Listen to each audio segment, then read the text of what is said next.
oxygen in the blood. We've got the whole lot. Right, so it's basically like a ground ambulance, isn't it? That's right, but with the doctor on board. Right. And how do you get the stretcher out? Oh, gosh. All right, I'll show you. You unclip over here. And then it just rotates out on a semicircle like so. Yeah. I'm in the way, but it can actually come down.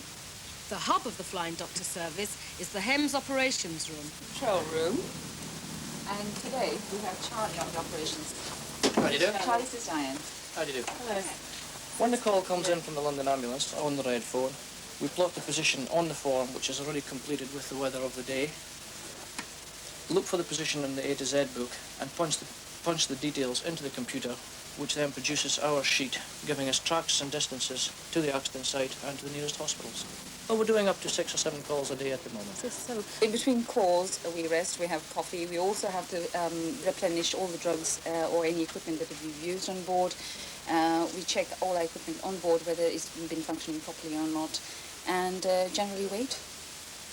To see the Flying Doctor in action over London, Shoba and her crew set up a simulation exercise with me taking the part of one of the regular paramedics.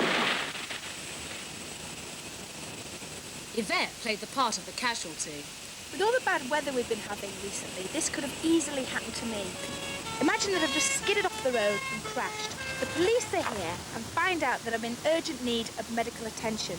I could have broken my neck, I could have fractured my skull. The important thing is to get the doctor here as quickly as possible and then get me to the hospital. The only problem is that between me and the hospital there are 20 miles of London traffic jam. And that is where the Flying Doctor comes in. Papa November from 449, road traffic accident. Hello, HEMS here. The nearest hospital today is the Queen Mary Circa.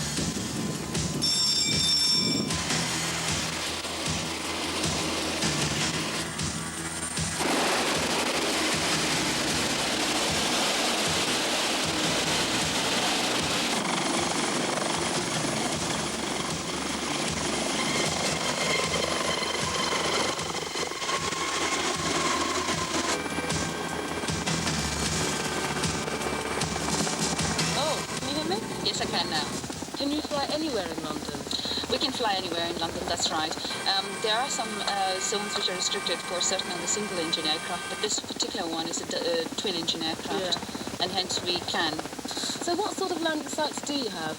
Well, we have certain designated landing sites, and also we can land at any airport, or at the same time we can land at any cricket pitch or any other place, which is an area of 25 by 25 square meters. And what's the first thing you need to do when you reach the casualty? The first thing we need to do is to assess the casualty, the extent of damage, and stabilize the casualty, take it to the nearest hospital as soon as possible, within the hour, and that is very, very important. The golden hour rule that the casualty should be at the hospital as soon as possible.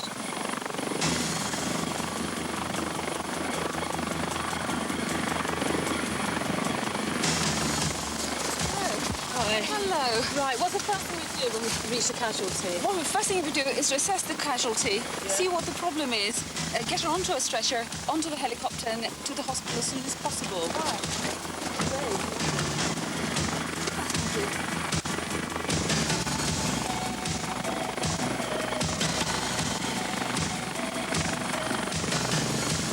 So, like, all the way to the helicopter, That's right. You're talking, comforting the patient. Absolutely. You've got to make sure that they're breathing well, they're okay, they have no other problems.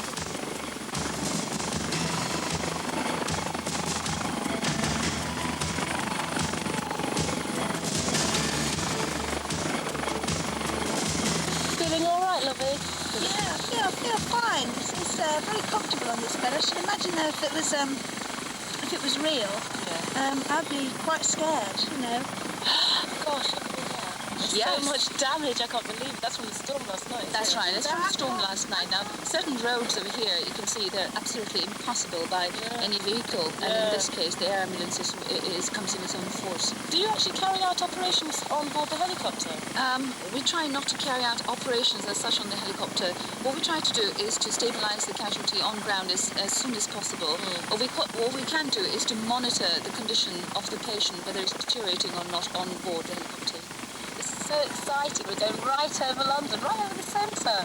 That's right. Look at all the traffic. We're going all over the traffic.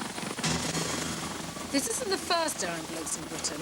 An air ambulance in Cornwall has already saved hundreds of lives, but it's the first one to have a flying doctor as part of the regular crew.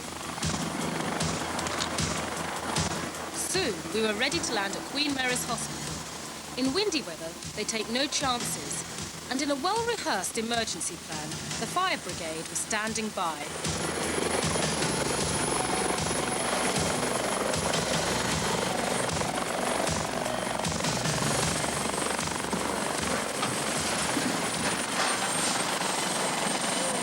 It was a very comfortable journey, may I say. I thoroughly enjoyed myself. How long would this normally take to get from... Well, from one end of the M25, it takes about 10 minutes to go from one end to the other.